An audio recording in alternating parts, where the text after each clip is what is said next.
Hello, Oracles. Welcome back to Oracle Live.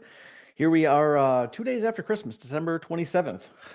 It's that week between Christmas and New Year's that you lose track of all time. And I've had the last couple of days off as well. So kind of been just floating around, just relaxing and recovering from the year.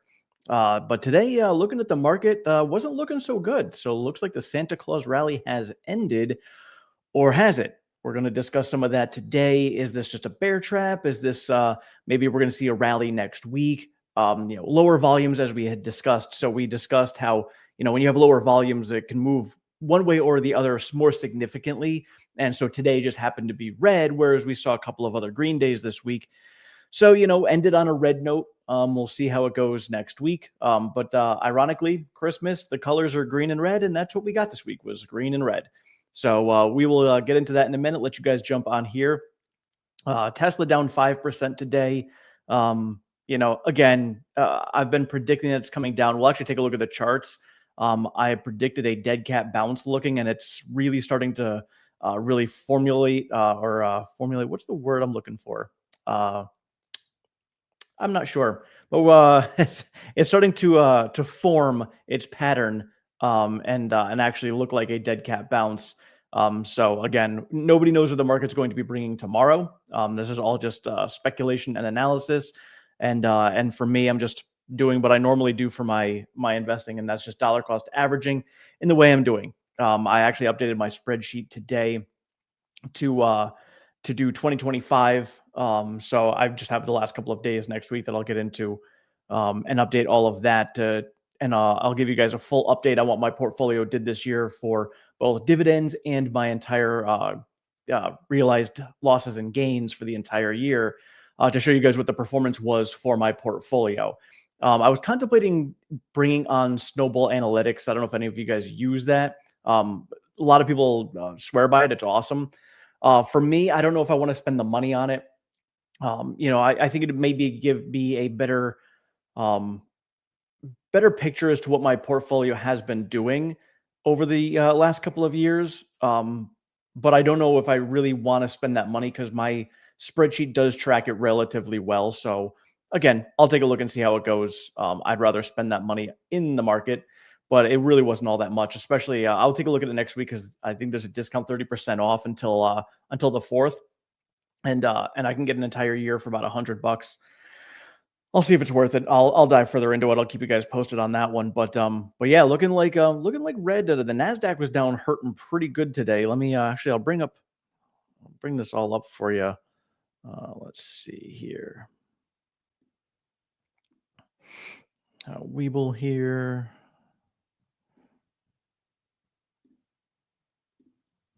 All right. So Tesla down 5% here. And again, I was calling this dead cat bounce, and we've seen it in the past. Here we are at 488 hitting that, or 48 here was hitting the peak. But really the day that we closed, we've been down, then we bounced up, and we didn't make new all-time highs. And now we're bouncing down again. So the question is going to be, is this going to bounce a little bit further? And then we bounce back up, maybe hit 450 and then bounce down again. And just one of those things to watch, because a lot of times when you see a massive run up like we did, you see a little bit of a dead cat bounce where there's profit taking place. And then some people are like, oh, we must be at the bottom. I'm going to buy the dip. And then because people are buying the dip, it bounces back up again. And then, oh, here comes some more profit taking. And then it comes back down again. So, and this secondary profit taking a lot of times is people are like, oh man, I should have sold up here. I knew it was going to sell off. And then they tell themselves, all right, well, when it comes back up to this level again, I'll sell off here. So they put in either sell orders or they're just paying attention, and then they sell at this level here. So like, oh, I don't think it's going to get back all the way up here. I'm not going to take my chances. I'll sell here and take my profits. And they figure this is their second opportunity. And then dead cat bounces, hey, here's your third opportunity to sell out. And then people kind of start to notice the pattern, and then it goes down from there. So that's usually why a dead cat bounce plays out the way it does. And it just kind of looks like we're on that trend right now. But let me see. Get into the QQQs. Such a big list here. Where do we have it? Yeah, NVIDIA was down today as well. Not too much, a couple percent. The Dow Jones, that was down. I mean, pretty much everything was down. Small caps, the Russell was getting hammered today. That was beat up pretty hard. Here we go. QQQ. Yeah, down 1.3% on the day. And again, this one here is also looking like a dead cat bounce. So Tesla itself, is bouncing, but I think it's just moving more than the broader market.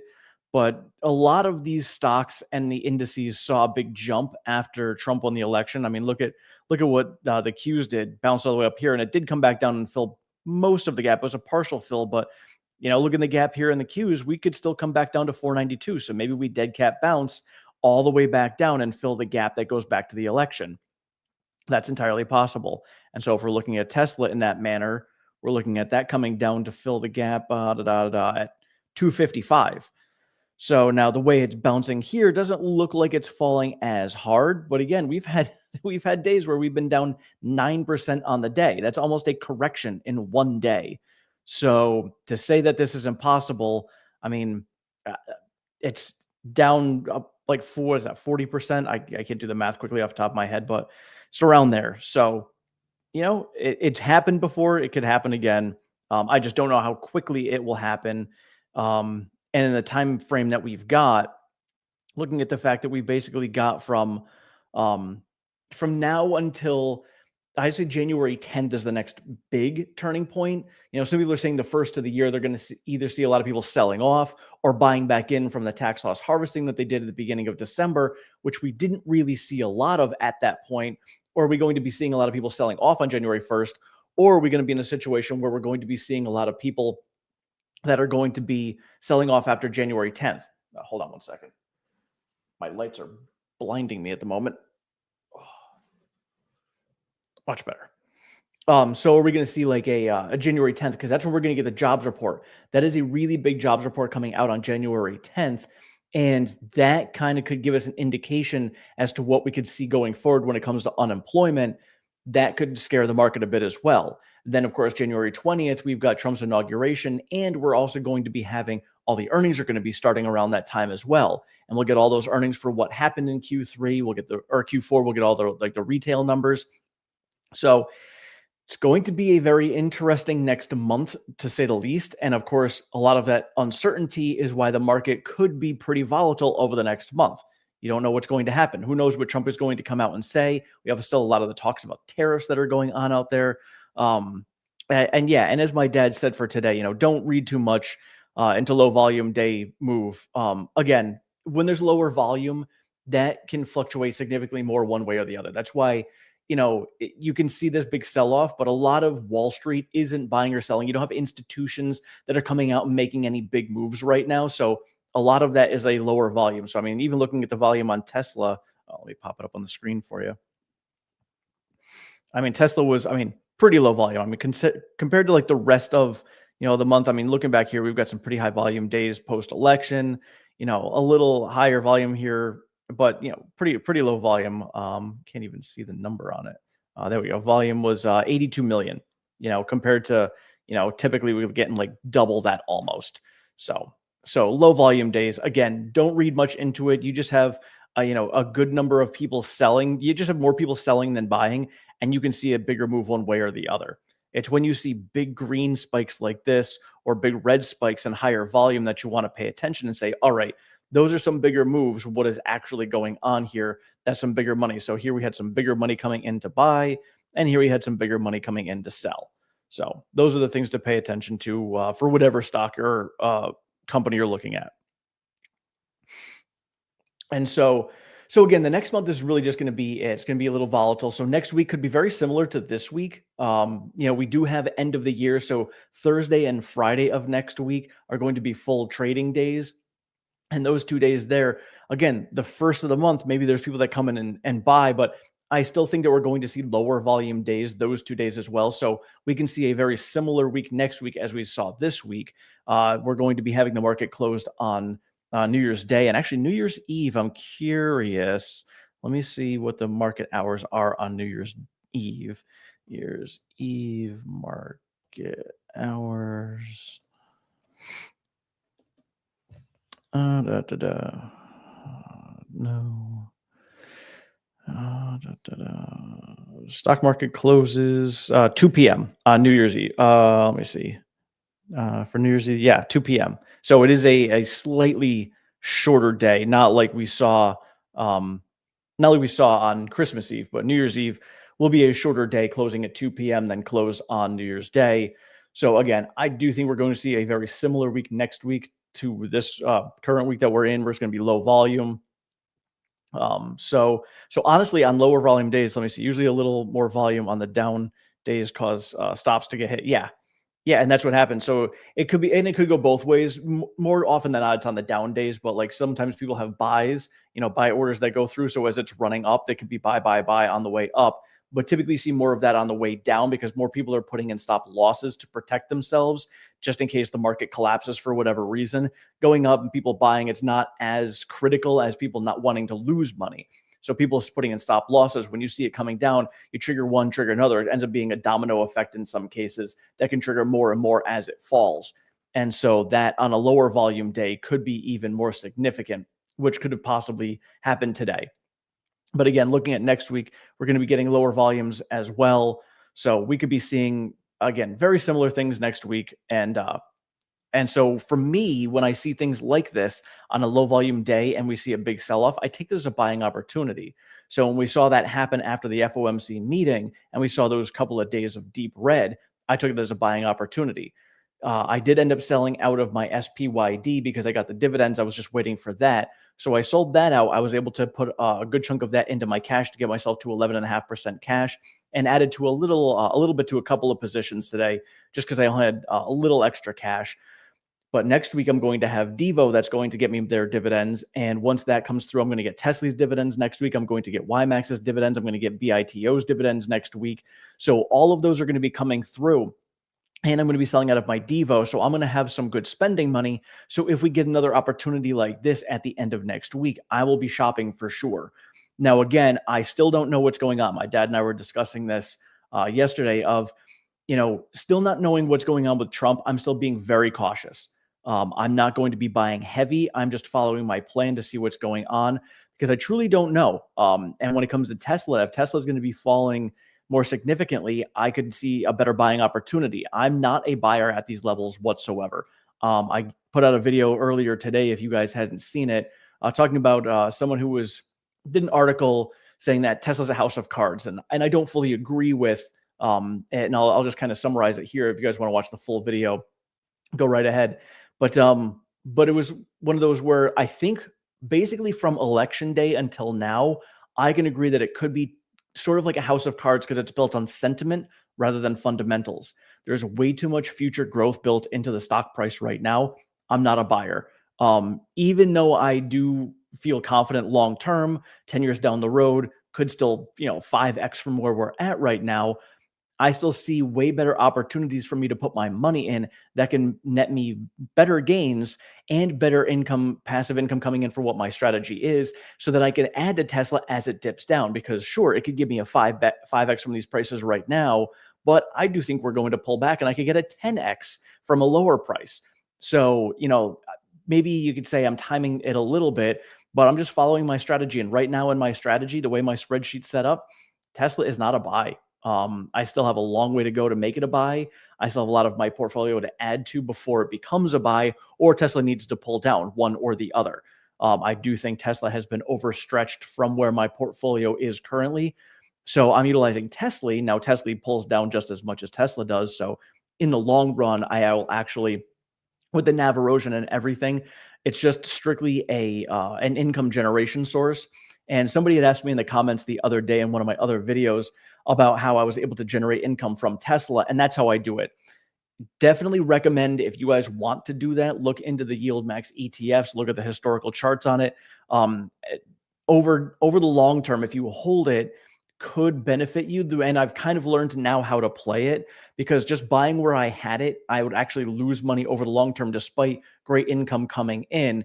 Now I've timed it differently. So I've learned how to buy at better levels so that I can see some upside appreciation and it'll offset the NAV erosion. So I've learned how to do that. So it's still not a perfect science, but that's how I generate some income from Tesla itself, until I think, a decade or so down the road, we're actually going to see dividends coming from Tesla, but it's going to be a long time before that happens. So in the meantime, I'll use Tesla to generate that income to be able to buy Tesla stock. And I'm using it to buy everything else as well. I'll bring up my my spreadsheet for you guys real quick here, just to show you the updates for where I'm at. I've altered a few things on it, but nothing major. Let me see where I'm at here. All right, there's that. Do. Off that. Today's okay. So yeah, so Tesla, I actually added another share today at $40. Or 40 now I have 40 shares of Tesla. And just adding to all of these, I've been cutting out. So Devo's getting cut out. So that's going to give me about, just under $1,500 to be able to utilize and do where I want. Put anything where I want. I'm actually looking through other things as well. I'm going to be eliminating either Pepsi or Coca-Cola. I'm not sure which one yet. I'll take a look at the numbers on those.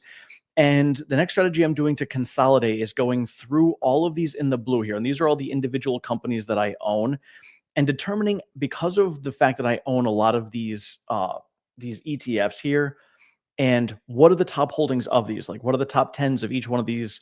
And do I want to have extra of that in here? So for instance, I think UPS is one of the top holdings in maybe SCHD. I'm not sure. I got to take a look. But do I want to have that as an individual stock as well? I look at, hey, I'm looking at SCHD. I'm going to be getting right now, based on the current price, about 3.85% yield. And based on the cost that I'm in at, it's just over 4% yield. So do I want to have something that is a lower yield as an individual company, or do I want to just put that money into SCHD where it's going to be safer and offset more downside risk?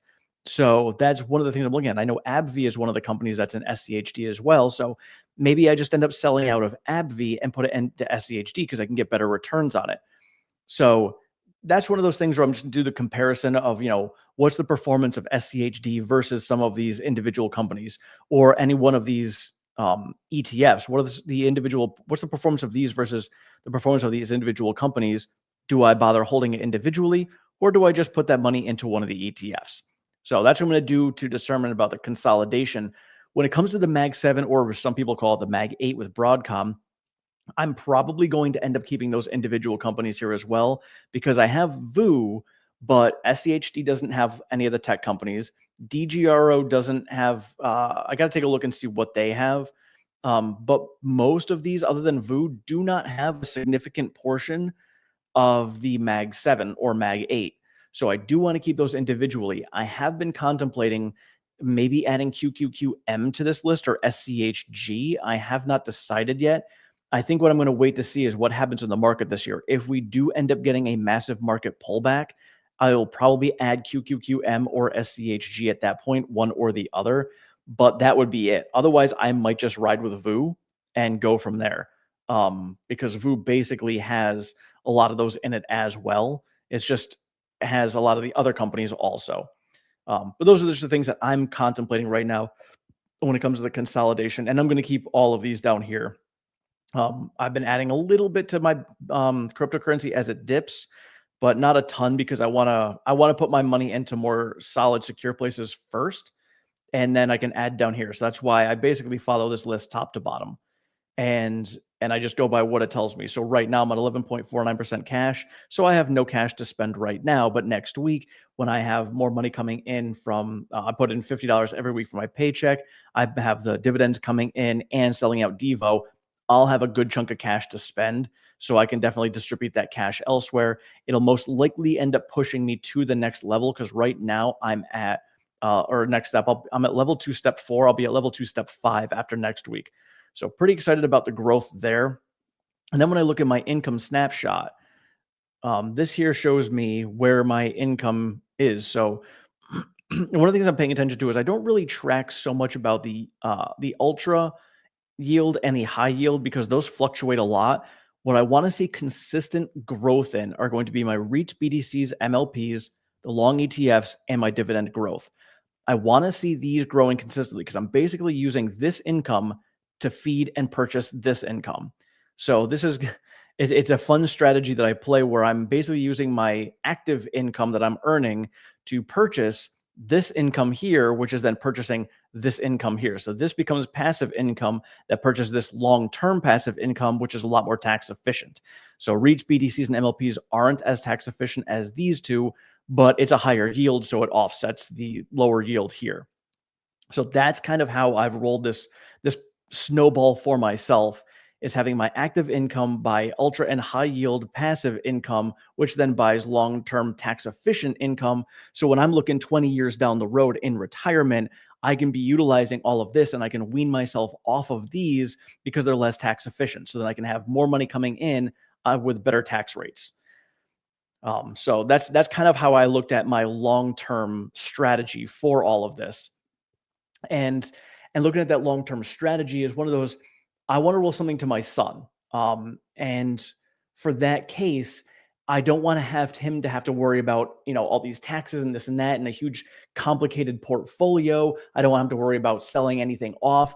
He can just sit there with a massive portfolio that is already growing. The snowball is rolling. He'll have to do nothing with it, and it will just be bringing in growing income over time because of how I have built it. That is my strategy for long term. Now, I do want to teach him over time. He's going into school to be a lawyer or an accountant or both. He's double majoring right now. So he'll have the financial knowledge from the accounting side of things, and he'll have knowledge from the lawyer side of things to be able to take a look at this and understand how it's all going to work. And so I want him to be able to understand all of this, and he'll be able to understand it all when we get down the road. So when he actually takes it on for himself, it'll be something where he'll have enough passive income from what I have built to continue building it himself. And then he can go and do what he wants to do with life. And he doesn't have to do what anybody else tells him to do other than the government and the taxes. So, uh, it's hard to make long-term decisions on low volume days with those swing traders out there. Yeah, they're all a pain in the ass. Yes, my father is one of those traders. When you're swinging up and down all over the place, and swing traders are like, "Yep, red day, I'm going to buy some here," and then it's green day, going to sell. Yeah, it's, you really can't trust those guys. They're so shady. Now, my swing trading these days is more about, I hold things longer term. So if I've had it for a couple of years and I'm looking to consolidate, that's kind of where my swing trading is at right now. And then I say, hey, these are at some buying opportunities. The next step for me once I finish consolidating is kind of putting together a wish list, or just a watch list, basically, of what I'm looking at owning. I don't currently have one. I probably should have one, but I really own everything I want to own. And if I'm looking to sell, I don't really want to buy anything else. And market wide, there really aren't a lot of huge opportunities. There's some out there like a Nike, but I owned it before. I don't know if I want to own it now. I just, again, looking at the ETFs, if I already own it in an ETF, maybe I don't want to add it. So once I get all of that consolidation done, I'll take a look and see if there's any other individual companies that I want to own. But my ETFs basically cover most of the market already. And I'm just looking for those supplement add-ons for the other ones. My REITs, BDCs, and MLPs, I could go get an ETF like that. Like SPYD actually had a good chunk of ETF, or a good chunk of REITs in it. But why would I want to have SPYD giving me a 5% return on a yield when I can have three other REITs that are giving me higher yield? So that was kind of my trade-off there. And no, granted, having the ETF, I don't have to worry about it. So if anything with an individual company that I own bombs, I don't have to worry about it. But I'm pretty comfortable in Realty Income, Vici Properties, and Prologis. Those are three of the best that are out there.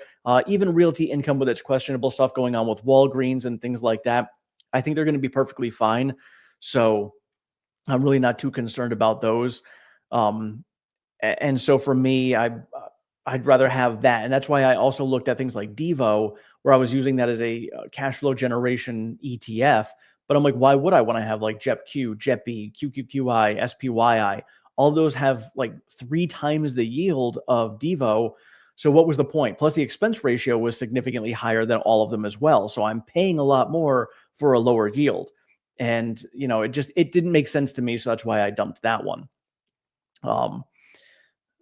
So switching gears a little bit over to Tesla, there was, man, totally lost train of thought.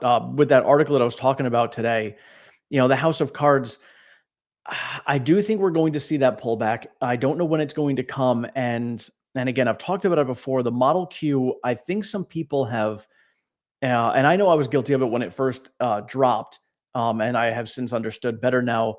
that the Model Q coming out is not going to be a sub $30,000 vehicle without the EV tax credits. You need to put in the EV tax credits to get it to sub 30,000. So in that regard, you're still looking at a $37,000 vehicle. Then you put the EV tax credits and you're going to be under 30,000. Then you go state by state and you can get even more from there. But that's going to be a significant difference. So I think once that realization hits a lot of people and realizing that we're not going to be like basically volume production in Q1 of next year, it's more realistically going to be the second half of next year that we start the ramp really when it comes to this vehicle.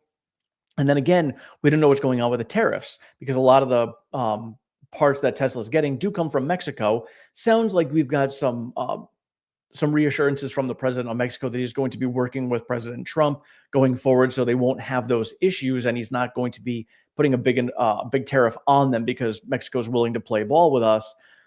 But that is still a question that's up in the air. And even if we don't have to worry about those tariffs coming in from Mexico, we're still looking at a vehicle that's going to be a higher price until we get to volume production. That volume production probably won't hit until best case scenario end of next year. So if that's the case, we're going to be looking at numbers that even if Elon says we're going to hit 30% year over year growth when it comes to deliveries, that could be true. But what are we looking at for actual profitability on these vehicles? And are we actually going to hit that 30% if we don't have the EV tax credits? So again, still a lot of uncertainty out there when it comes to Tesla. And that's why I think there's a lot of things that are, we have a lot of perfection that's priced in right now. And if we don't end up getting that perfection, it's going to spell doom for Tesla for, I don't want to say doom. It's going to spell a bit of a sell-off. And that's why I think we have a possibility of getting down to that 218 level again, which at that point, then I'm going to be taking a look at buying more. And then I'll take a look at what we're looking at for the macro environment and say, all right, well, where are we at with the health of the economy? Because if the health of the economy is looking questionable, we could end up pulling down even further from there. We have gaps down to 146 and a gap down to 110. Now, 110, I think, is a situation where we have a massive market issue when we have the entire economy collapsing, similar to a great financial crisis. Then I think we could fill that 110 gap. Without that, I don't think we get down there. But if we're in a deeper recession and things are looking ugly, we can certainly fill the 146 gap, and that gives some people some better buying opportunities. And I had talked about it the other day. When I get all the emotional reactions in my comments, and I see it happen on Twitter, X, all the time, so many Tesla investors are so emotionally invested. Don't invest your emotions, just invest your money. Because when you invest your emotions and your money, you're bound to lose it. And that's the bigger problem that I see a lot of people have is the stock is running up and they're super excited. That's when everybody FOMO buys, like, oh man, we're going to the moon. Finally, we got our time. It's back. This is where it should be. But should it be? I mean, I can see it being there once we actually have FSD solved, once the Model Q is actually out and we know the pricing on it, once we're a year closer to cybercabs coming out. I can see that for sure. But for right now, when you look out 12 months, maybe FSD is solved. And even then, what is the actual revenue generation coming in from FSD being solved? I mean, obviously, then at that point, you can definitely factor in a more higher percent of cybercabs being on the road in 2027, but that's still 2027. That's still 2 years out. So that being a distance away, looking out 12 months, where are we going to be at for the Model Q? Still going to be a vehicle that's probably going to be over $30,000. And if we get the EV tax credits hanging around, then we're looking at maybe just under 30,000, which is great. But do you really think we're going to have that kind of volume coming out from Tesla? Maybe we do, maybe we don't. Again, that's still an unknown. That perfection is currently priced in. If Tesla can hit these numbers, awesome. Then we've justified the price we're at right now. If Tesla does not hit these numbers, we see that sell-off. And then everybody's emotions get attached to it and say, well, why are we selling off? There shouldn't be, because we understand. And I get it, as a retail investor, we have the faith that Tesla is going to make these things all come to fruition. But I always go back to Gary Black, where he looks at the Wall Street's point of view, and Wall Street's looking at, what are you doing for me right now? And what are you doing for me in the next 12 months? If you're not going to be coming through in any of this in the next 12 months, then I don't care. I'm going to sell off. And I don't think that I'm going to be buying at these levels. And that's when you get those analysts that come out and change their price targets, which is why I don't follow price targets ever, because that's just kind of following a trend of emotion and sentiment throughout the entire market. And it's usually a lagging indicator because they're like, all right, well, we've now seen these numbers come to fruition. Now I'm going to raise my price target for the next year. It really doesn't give you a good, solid piece of information for the company itself. So, and every analyst is going to be different because they're all going to be using different valuation models that are going behind it, which is why you can get such major fluctuations. So, so everybody's looking at all of that and just trying to follow it is so difficult. And then you get your emotions involved. And then I get people coming out and telling me that I'm crazy. And honestly, I don't care. At this point, I've learned to just kind of brush it off. It doesn't bother me anymore because you know what? I've been right every single time I've called it coming down. And I took a lot of heat for it. And whatever, I was right. And some people were left holding bags. And then I've also told people when we were down to hold on to those bags if you don't want to sell them now because you're going to sell them for a real loss. Just wait and you'll come back up. And sure enough, look at where we are. Now, I think we came up a bit faster than we should have, but we're going to get back to profitability. So it all comes down to what you are looking at for an investment thesis. And if you're looking long-term 10 years down the road, who gives a crap where we're at right now? Because if you're looking 10 years down the road, chances are we're going to be well over $1,000 again, if not more. So if we're at that point and you have a cost basis of $400, you're still going to be up over 2.5x. So it's okay to do that. But now that's why I switched my thesis, because my thesis was I didn't want to hold that and have dead money for so long. I had an opportunity to have my money make me money in the meantime. So that's why I switched what I did. And now I can kind of marry the two together where I can have a portfolio that is going to be making me money to be able to add to Tesla and still build that position up over time. And that's kind of why I switched my whole thesis there to get the best of both worlds. And now I don't have to worry about when Tesla's in the dumps and being like, well, I don't have any money to buy with because I was running out of money to buy Tesla on the dip. I'm like, well, this is no fun. It's like, I want to be able to buy at these opportunities. So I would save up lumps of cash, and just having those lumps of cash was great, but you never know how low it's going to go. So I can still kind of catch that falling knife as it's coming down, but how much further can it come down? You never know. And eventually it hits a point where I've run out of cash and I don't have the cash flow coming in to buy at the levels that I want. So I fixed that. I fixed that problem, and now I have the cash flow coming in that I want. So whenever Tesla comes down, I could buy whatever I want because I have plenty of cash flow coming in. And so I recognized this problem and I solved it.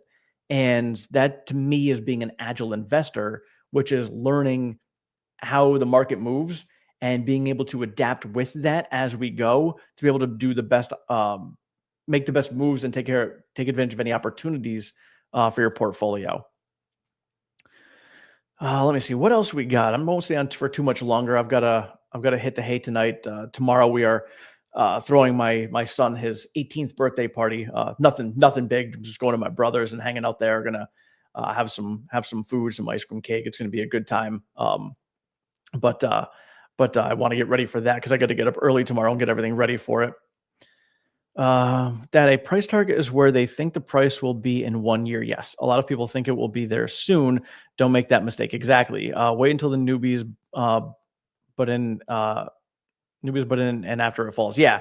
So that's the big thing too, is that's what the price target is. That most, every analyst price target is 12 months out. This is what the price target is for the next, for 12 months from now, not within the next 12 months. It's over the next 12 months. So they think, based upon the growth that they see in the company, they're going to see that price target be XYZ in 12 months, not in 2 months, not in 1 month.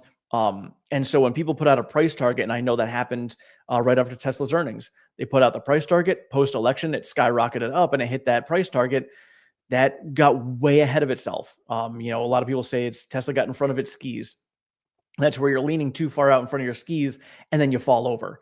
And so that's why Tesla right now, a lot of people are saying is overvalued.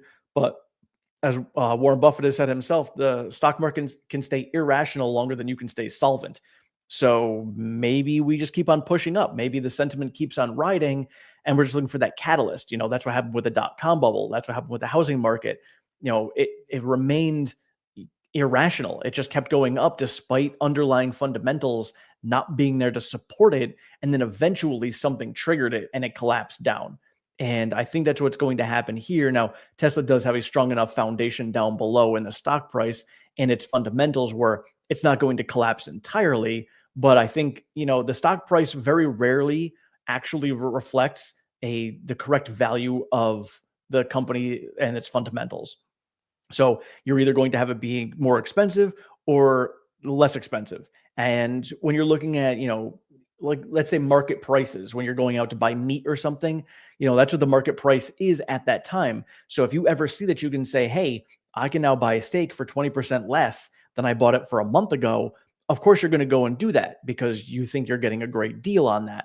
But if you're going to be looking at something, I've been reading Rule One by Phil Town, very great book, and he was explaining about a car.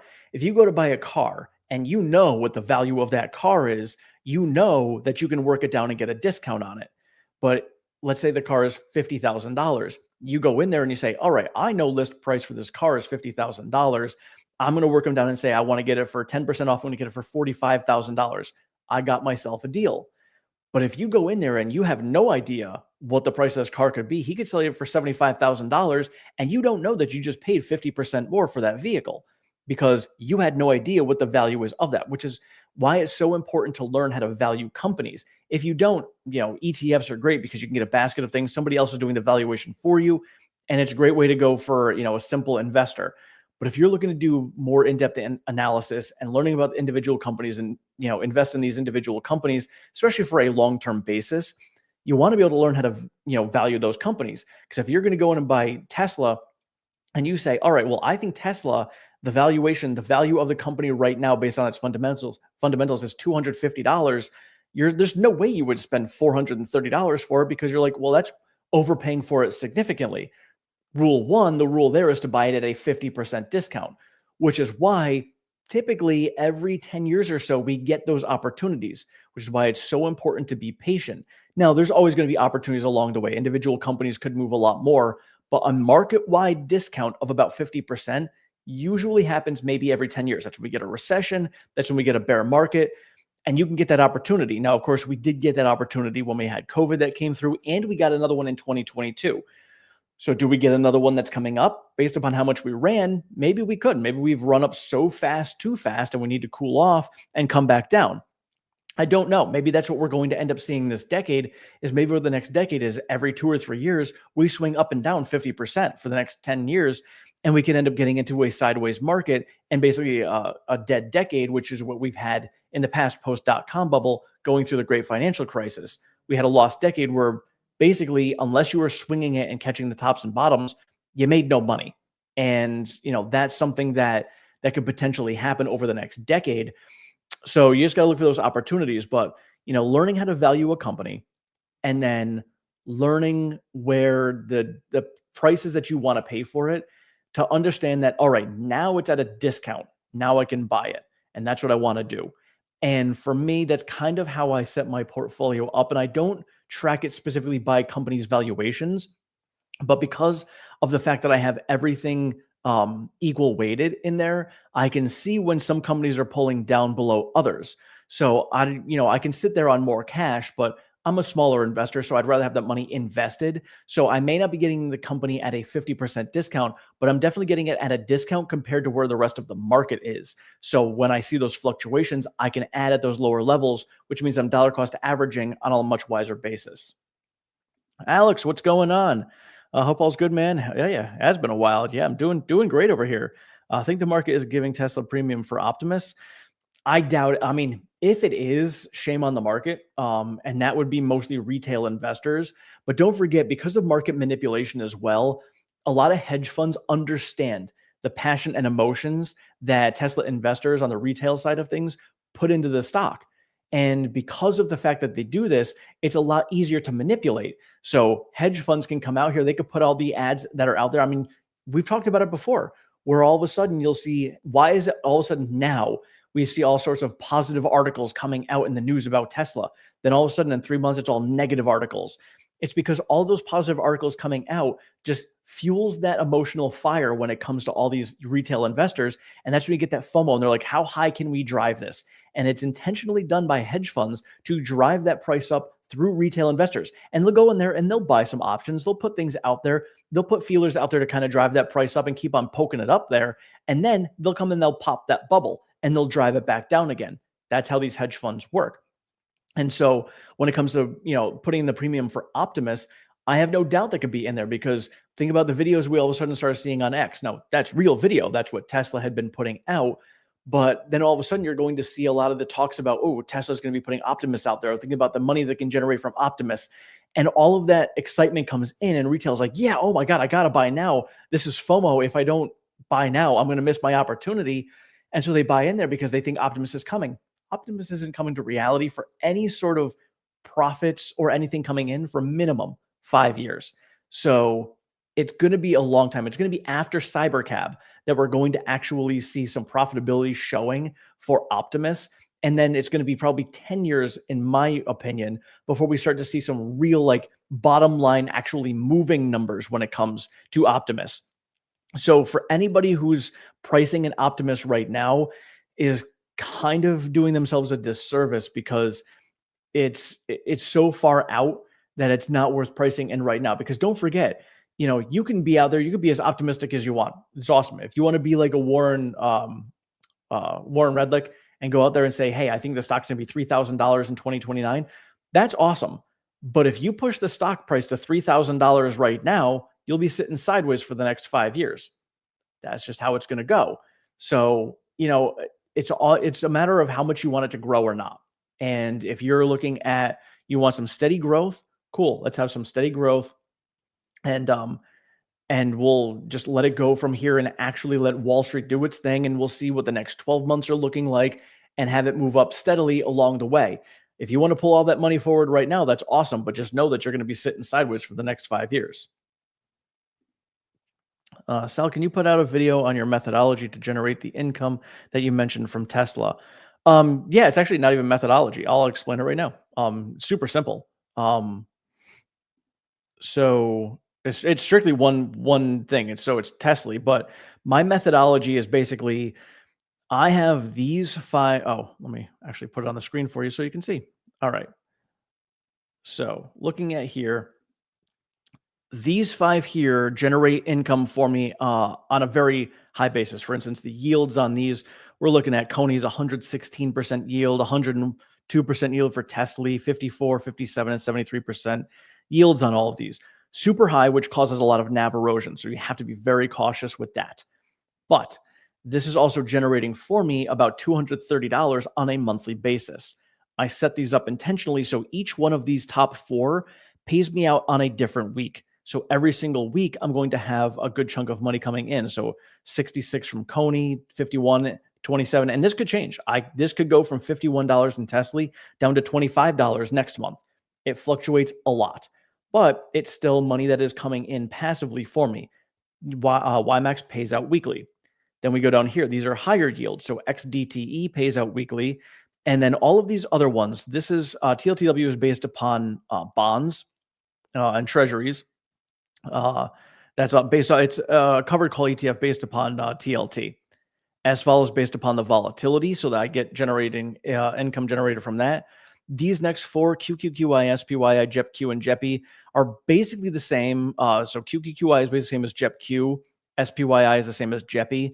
These 4 here, I'm going to take a look and see. They're both newer within the last few years. So I want to see which one performs better, and then I will just eventually consolidate into 2 of them. But those there are just ones that pay out on a monthly basis.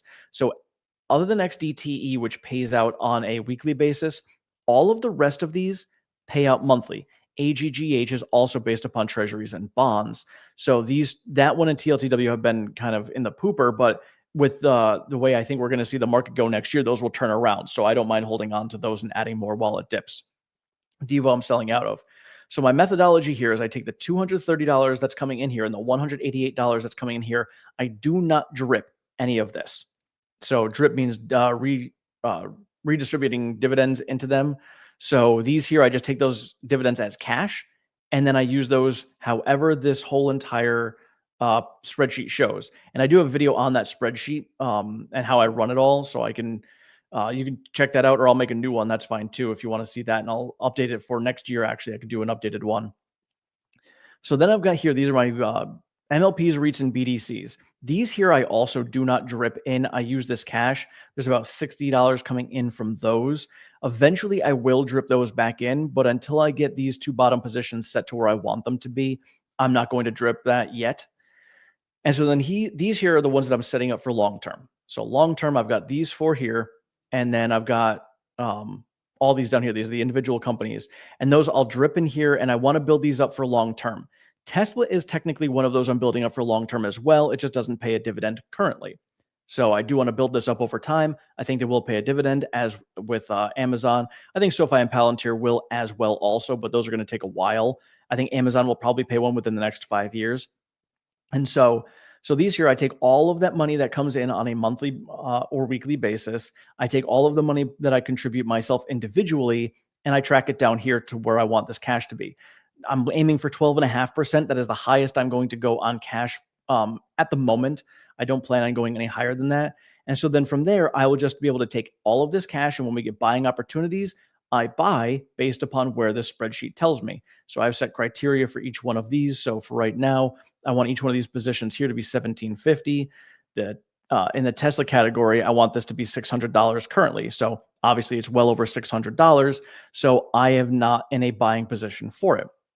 So as I get more cash and as all of these go up, once I reach all of these criteria, I change the criteria. Next criteria is going to be $625. And then I want all of these to be 625. I want all of these to be 625. And I just keep on following that. As all of those hit, I go to the next level. Then it'll be 650. So in that meantime, if Tesla dips down and it dips below that 625 or 650, I will add to this position and be able to build it up, similar to what I've been doing with Amazon. So as it dipped down below 600, I will be adding to it.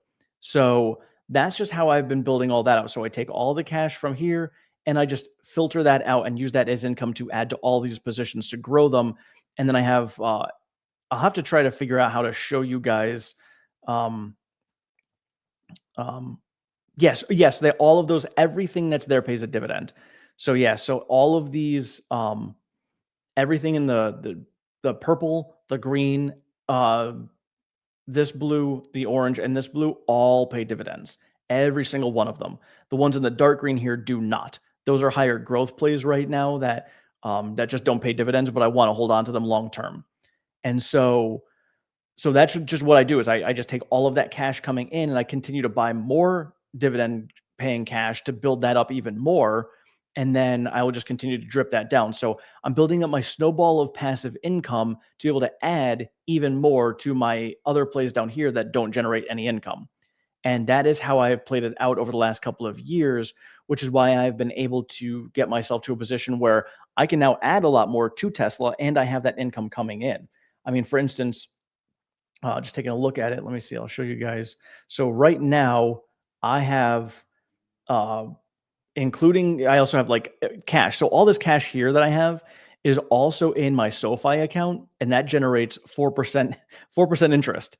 So that is also basically like a dividend. I mean, a free 4%, you can't go wrong with that. It's basically a risk-free 4%.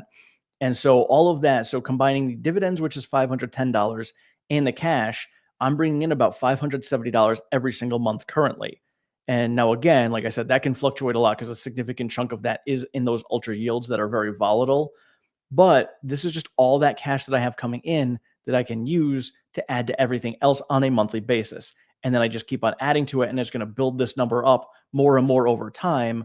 And again, that's just how the snowball works when it comes to dividends. Let me see here. Alex, have you seen or heard any updates on Dojo recently? No, nothing from Dojo.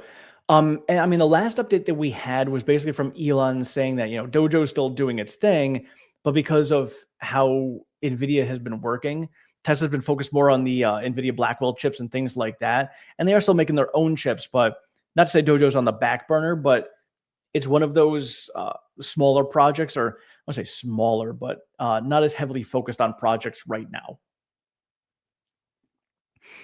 Palantir is going to miss Q4 EPS because of stock appreciation rights, and expense Wall Street is potentially going to miss. Oh, I didn't even think about that. I hope could be a good time to add.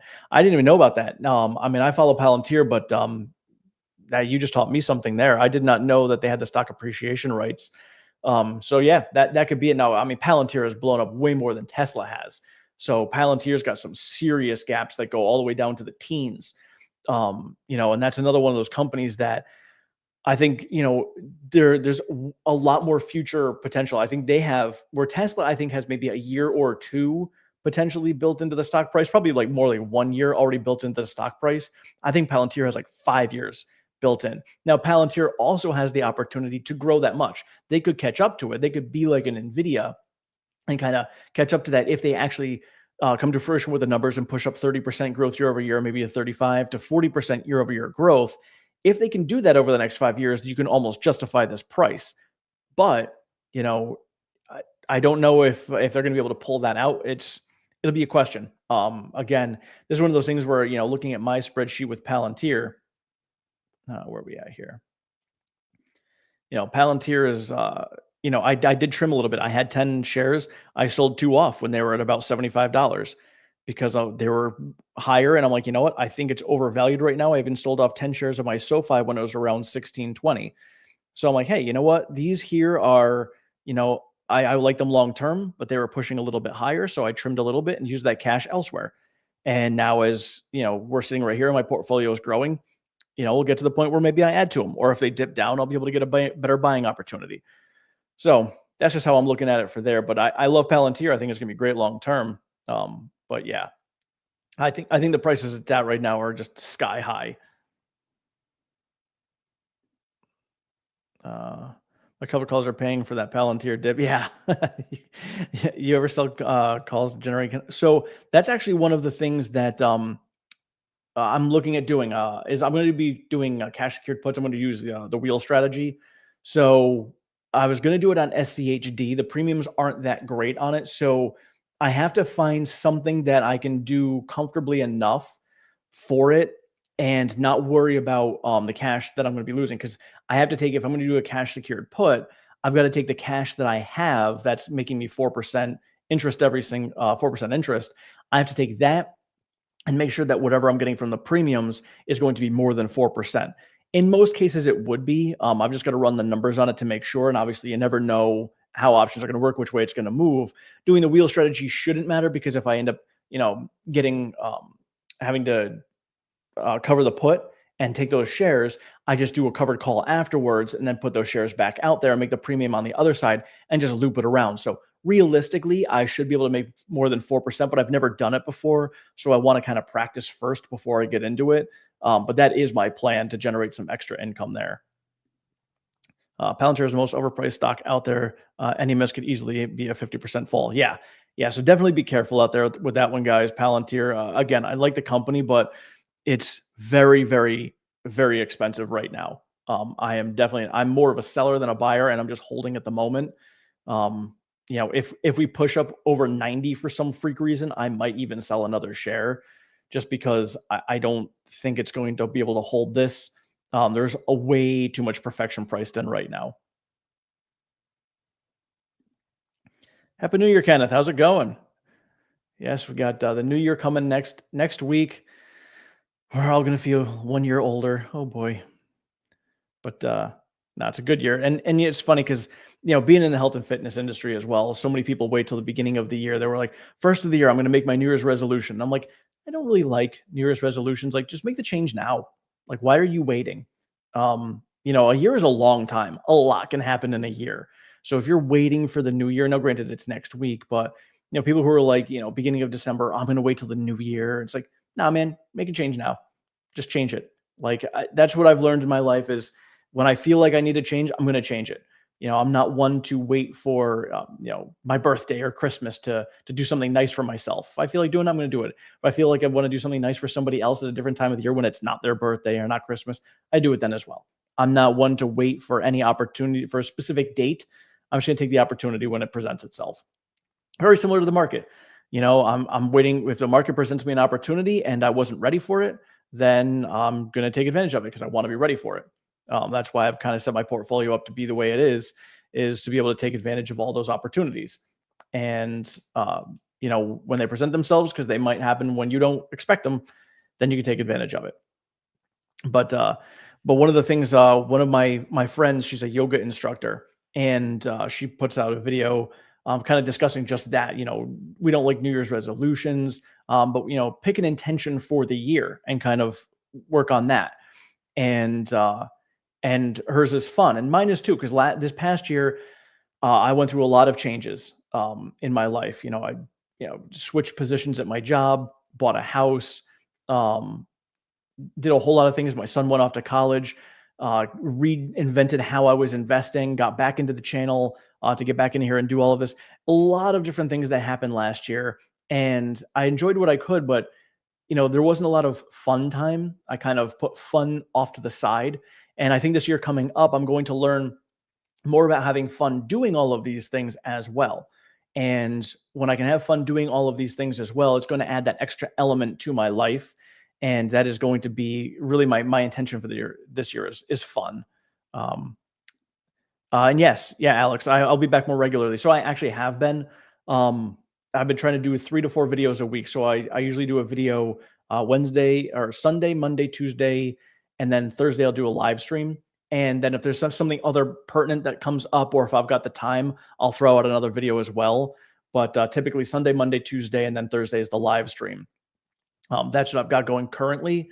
And obviously things change all the time, but I'm trying to be more consistent. But at least 3 to 4 videos a week I'm going to be putting out, and a live stream. I agree, Willie. Palantir is way overvalued. Yeah, if it tanks after earnings, I'll close those covered calls. Yeah, that's and when are Palantir's earnings, Alex? I don't have it up in front of me. I'm not sure. Just curious. I just don't know. I know Tesla's are going to be January 26th. They haven't fully announced it yet, but it should be around that time frame. So, and usually end of January.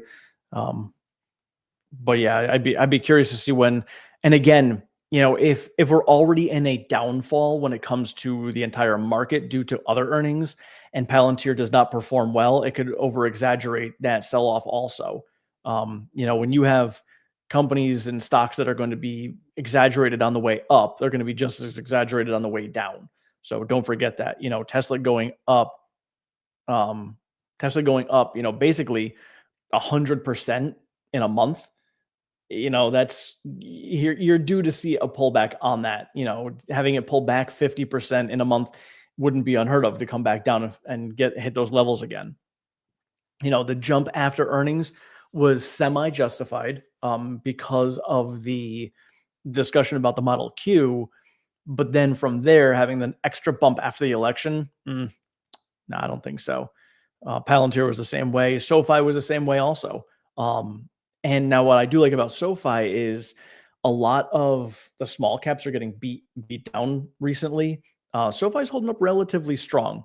Now, SoFi being a bank, if we get into a recession, then just hold on tight, because that stock could come down as well. I love the platform. I think they're going to be great going forward, but they'll feel the pain with other banks as well if we get into a tough time. All right, I'm going to jump off a second. 2.6 check. Okay, I'll see what you come up with there. But yeah. So if it's the first week of February, then we're going to be about 2 weeks into earnings. So it could really depend on how the third. Okay, so February 3rd. Thank you. So that could really be the second week of earnings, and depending on how we're swinging right there at the moment, could spell some great buying opportunities or some pain for some people who are looking to buy, who are just emotional investors, we'll say. So it could be very much like Tesla stuff, but we'll see how the next month goes. Again, next week, I think lower volumes are going to be lower, very similar to this week. If I see some buying opportunities, I'll take them. If not, I'm kind of shoring up my portfolio to start off next year with a good foundation. And I don't want to buy too much next year. I think I'm going to be just buying what I currently have, selling off a few things to consolidate and make it a more simple year of investing for myself. More simple, more fun. Just watch that growth and take advantage of some opportunities. All right, last thing before I get off here, Sal, to confirm your thesis on the 218 gap, another YouTuber investment guy mentioned it as well. Yeah. I think the thesis on that is just strictly because a lot of what's built in right now is sentiment. And And I think we're going to see that sentiment pull down. And I think we have too much future growth and perfection built in currently. And that's what's going to end up happening is we're going to not get that perfection. And we're going to end up realizing that we have a year to year and a half worth of growth built into the stock price. And it's going to end up pulling us down to just back to the level it should be at, which is probably around that 218 level to fill that gap and maybe bump back up. Yep, daily gaps filled 90% of the time. You got it. And looking at Tesla, we got about 10 gaps that go back to the February of this year. So if 9 out of 10 of those are going to get filled, that 218 is getting filled. So, all right, that's all I've got for you guys. Been on for an hour. It's time to go relax for the evening. But thank you guys so much for being here. I hope you guys had a wonderful holiday. Hope you guys have a wonderful New Year. And the next live stream will be after the New Year. I will be planning on doing one the Thursday after the first. So it'll be the second next week. I'll be doing my next live stream, but I'll have some videos out for you next week as well. But thank you guys for being here. Appreciate all of your support. Have a great one.